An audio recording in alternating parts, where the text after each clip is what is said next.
эски доордун унаалары жөө жүрүшкө топтолуп жаткан адамдардын кызыгуусун жаратты. Жеңиш күнүнүн 73 жылдыгын майрамдоо өлбөс өчпөс полк жөө жүрүш менен башталып, ага согуштун ардагерлери, орктун каармандары, мекеме ишканалардын кызматкерлери жана шаардыктардын катышуусунда өттү. Жөө жүрүшкө чыккан инсандар согушка катышкан ата-энелердин сүрөттөрүн ала чыгышкан. Спасибо деду за победу. Бүгүн атабыздын согушты сыйлап, анан илгери азыркы балдарга үлгү болсун деп, ошо чоң аталарын сыйлап бүгүн жөө жүрүшкө чыктык. Булар неберелери, ошо неберелерге келечекте ушулар унутулбасын деп, ушуларды үлгү келечекте жаш муундарга ошолорго эч качан унутулбасын, согушка катышкандар ошо муундарга унутпасын деп үлгү кылып балдарым ошо чоң ата чоң энелерин сыйлап бүгүн жөө жүрүшкө чыктык. Өз өмүрүн, жаштыгын арнап тынчтык жашоону тартуулаган аталар, энелер түбөлүк тирүү жана жүрөктүн түпкүрүндө жашай тургандыгын айтып, аларга таазим кылуу азыркы заманда жашап жаткан ар бир атуулдун милдети экендигин белгилешти. Биз атабыз менен сыймыктанабыз. Азыркы учурда 3 уул 7 кызы бар. Атам согуштун эле ветераны эмес, эмгектин ветераны. Азыр бир нече небере чеберелер бар. Биз баарыбыз атам менен сыймыктанабыз. Өлбөс өчпөс полк жүрүшү Ленин көчөсүндө жайгашкан Келечек балдар чыгармачылык борборунун тарта, борбордук аянт аркылуу өчпөс отко чейин уланып, ага 5000ге чукул адам катышты.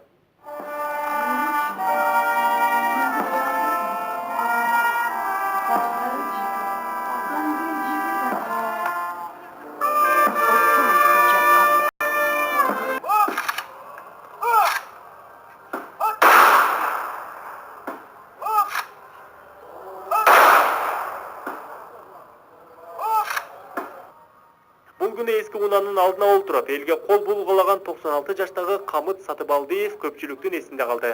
Ал 70 жылдан бери 9 май жеңиш күнүн күтүп тосуп, ар дайым майрамды борбордук аянтта шаң менен өткөрүүдө.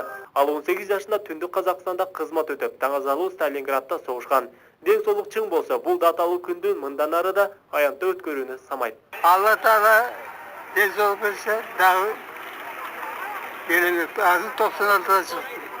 9 май бул эркиндиктин күнү. Бүт дүйнөнү дүңгүрөткөн фашистти жок кылган күн. Улуу атамекендик согуштун жеңишинин Борбордук аянттагы майрамдык салтанатка биринчи вице-премьер-министр Кубатбек Боронов, Ош шаарынын мэри Айтмамат Кадырбаев жетектеген жергиликтүү бийлик өкүлдөрү, өкмөттүн Ош облусундагы ыйгарым укуктуу өкүлү Талайбек Сарбашев, Жогорку кеңештин депутаты Айнуру Алтыбаева, шаардык кеңештин төрагасы Жапарбек Орманов, мекеме ишканаларынын жетекчилери, улуу атамекендик согуштун ардагерлери, мамлекеттик кызматкерлер жана кала тургундары катышты. жеңиш майрамы белгиленип жаткан учурда сиздердин согуш талаасындагы эрдигиңиздерге, баатырлыгыңыздарга башыбызды ийип таазим этебиз. Кудайым сиздерге өмүр берсин. Баарыңыздар небере чөбөрөлөрүңүздүн жакшылыгына кубанып, ар дайым аман болуңуздар. Ардактуу ардагерлер, өлкө тарыхы менен тартырлаш басып өткөн жолуңуздардан атамекенге болгон сүйүүнүн, эли жерине чексиз берилгендиктин жана оруктагы кайратмандыктын сыймыктуу үлгүсүн көрүп келебиз. Сиздер жан бердиңиздер, бирок намысты берген жоксуздар. Урматтуу ардагерлер, сиздер замкы тарттыңыздар, бирок мекениңизди душманга сейреткен жоксуздар.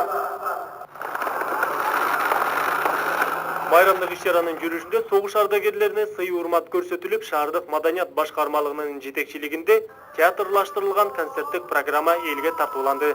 Ошондой эле чек ара аскер бөлүктөрүнүн жокерлери күжүрмөтүгүн көрсөттү.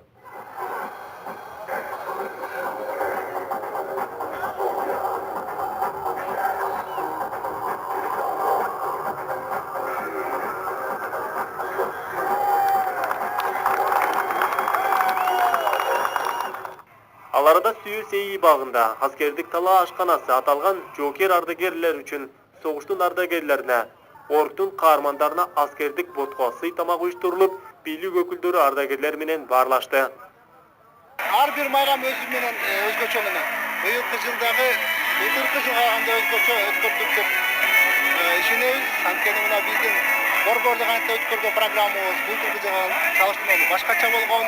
Быйылкы жылы биздин батырыбыз Муктар Нургазиевди чагылдырдык. 9 май улуу жеңиштин 73 жылдык майрамдык салтанатына 20 миңден ашуун адам күбө болгондугун шаардык мэриядан билдирет.